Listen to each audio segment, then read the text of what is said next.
Assalamualaikum warahmatullahi wabarakatuh.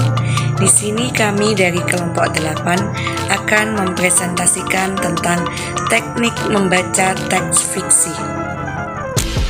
Langsung saja, yang pertama pengertian teks fiksi.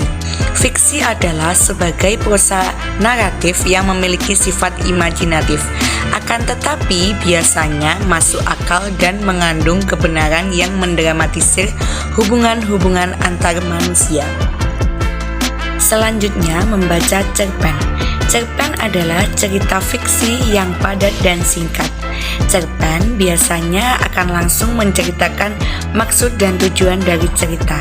Cerpen merupakan salah satu karya sastra fiksi. Ciri-ciri cerpen.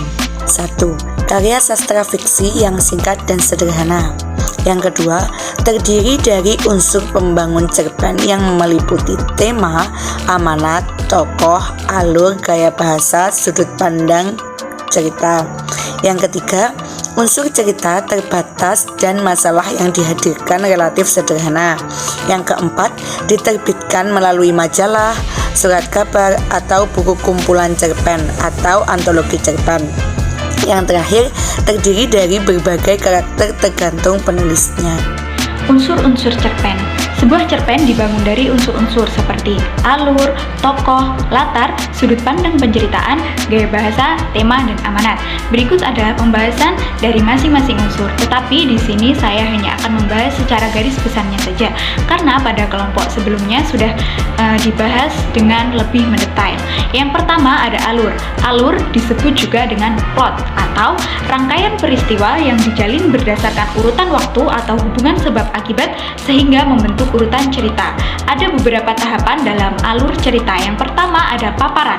Pada tahap ini pengarang mulai melukiskan suatu keadaan awal cerita. Pengarang mulai mengenalkan tokoh, latar, dan suasana.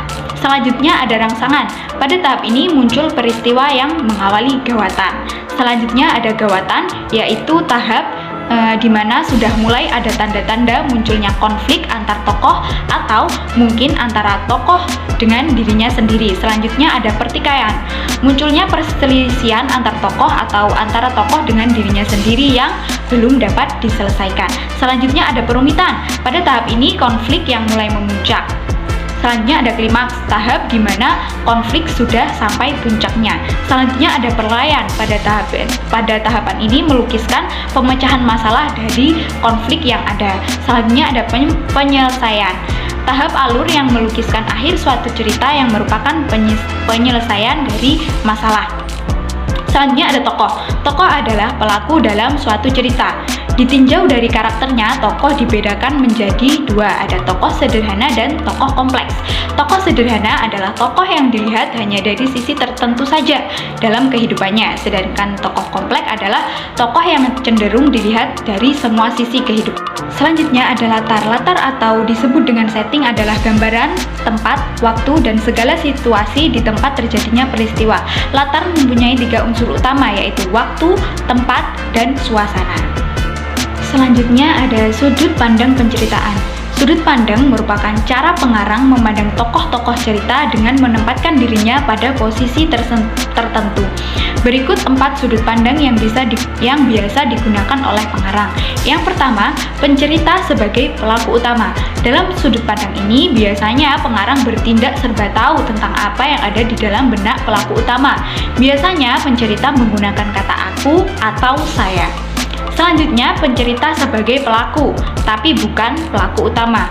Dalam sudut pandang ini, cerita yang disampaikan merupakan cerita orang lain, tetapi pencerita tetap terlibat di dalamnya. Selanjutnya, ada pencerita serba hadir. Dalam sudut pandang ini, pencerita tidak berperan apa-apa.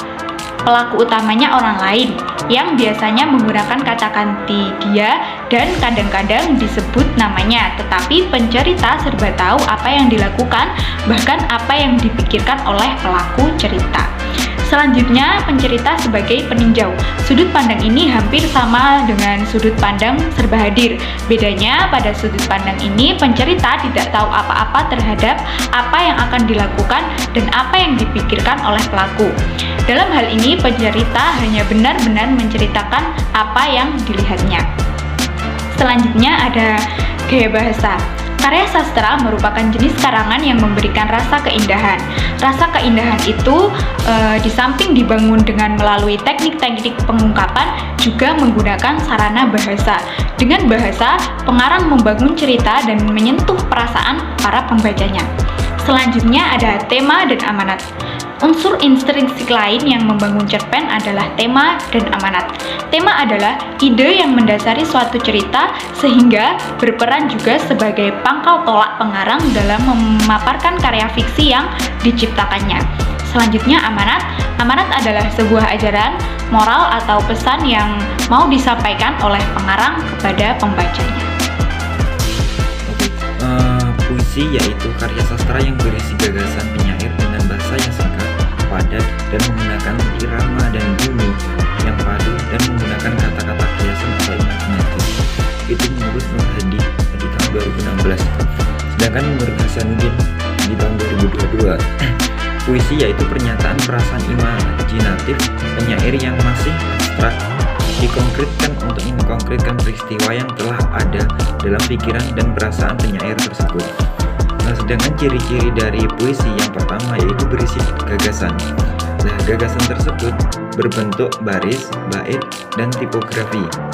Biasanya dalam satu baris itu mempunyai satu makna. Sedangkan baris ditulis dengan pertimbangan hubungan makna di antara baris. Puisi itu terdiri dari unsur rima, tema, amanat, dan diksi. Sedangkan tujuan dari puisi tersebut diantaranya yaitu inspirasi, membuat inspirasi untuk pembaca dan sebagai bahan perenungan. Selanjutnya, bahasa dalam puisi bahasanya yaitu padat, kata-katanya yang khas imajinasi, irama, dan juga terkait penyairan, punya tata wajah yang khusus. Biasanya puisi diterbitkan dalam majalah, surat kabar, buku, kumpulan-kumpulan puisi atau antologi, dan juga media elektronik.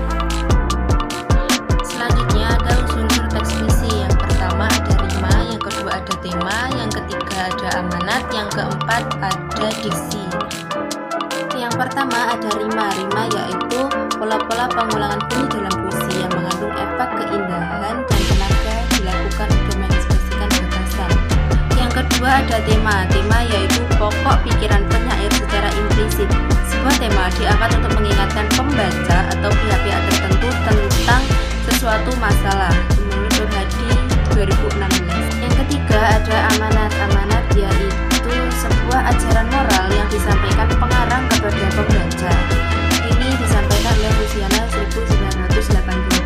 Yang terakhir ada diksi. Diksi adalah kata-kata yang terpilih dan tertulis dalam puisi untuk mengekspresikan pikiran dan perasaan. Menurut ini